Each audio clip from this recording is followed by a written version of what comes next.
Hi, it's Travis White with the Persuasive Communication Tip of the Week. Do you like the new look? Do you like the new logo? Do you like the new studio? Everything is new. Let me tell you what's changing here. All the videos you've seen so far were recorded when I was an executive at Lawson Software. And those videos, Persuasive Communication Tip of the Week, were primarily intended to educate the employees of Lawson in public speaking, how to give a great presentation to customers or prospective customers.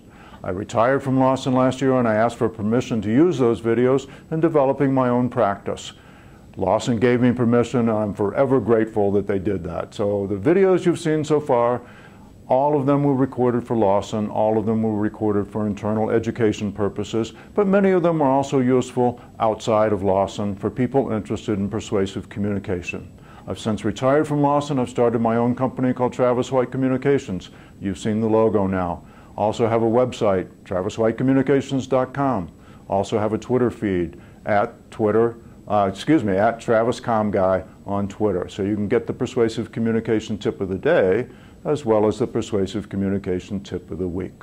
So what's different about this? A new look, a new feel, a new brand, a new logo, similar kinds of themes. When I worked for Lawson, our primary objective was to teach our employees how to give great presentations. We will continue that theme as we expand and develop the series. Also, I'm going to add more information, more detail, more videos about small group communications and one-to-one communications. That is, how to be persuasive with an individual, a colleague, a friend, a family member, perhaps even your kids. I know from long experience that kids need to be persuaded from time to time. So let's talk about look and feel, let's talk about brand, let's talk about appearance. And here's the profound question for the day. Why does Warren Buffett's hair look so funny? I saw Warren Buffett on TV the other day.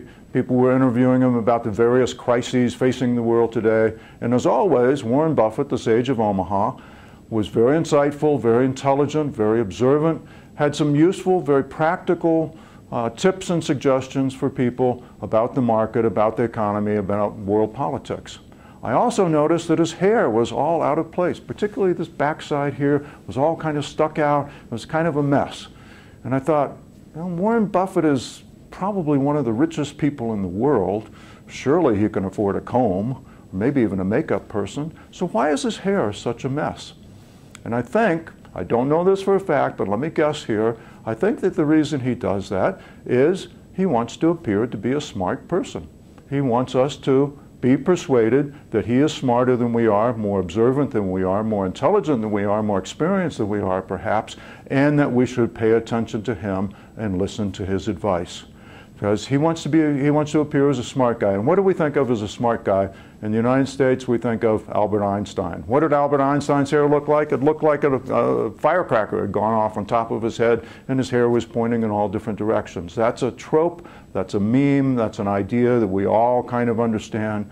And I think perhaps Warren Buffett is taking advantage of that. It's a subtle but very effective way to brand himself as being a smart person, somebody that we should listen to, somebody we should pay attention to. And so my advice for you this week is think about your own brand. How do you want to appear? How do you want to be perceived by your audience, whether that be a large audience or simply a colleague or a small group? And if you're a young person, for instance, you might want to dress a little older. You might want to speak a little older. Don't speak in the argot and the slang of the younger generation, but speak in a more formal tone. If you're an advertising person, of course, you want to dress in black, because black is the universal symbol for I'm a cool guy, I know how to write copy. If you're an older person, well, you don't want to appear as a dinosaur, so get rid of those suits from the 80s and buy some fresh suits, buy some fresh clothes, things that are a little more trendy. Don't overdo it, or you'll just look silly. So think about your look, think about your appearance, think about your personal brand. It also extends to the language you use. Again, if you're a younger person, you may not want to use the language and the slang of a younger generation in a business meeting.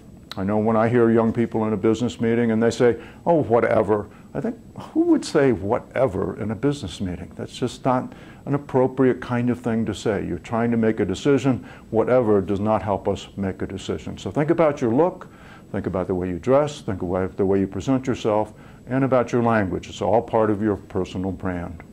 And just as part of the Persuasive Communication Tip of the Week, I'll give you a little secret that I use. I have a beard, I have a little brush. I have some gray powder. Every morning I get up early and I brush gray into my beard. It makes me look older, more mature, wiser than I otherwise would. Works for me, may work for you. That's the Persuasive Communication Tip of the Week. See you again next week.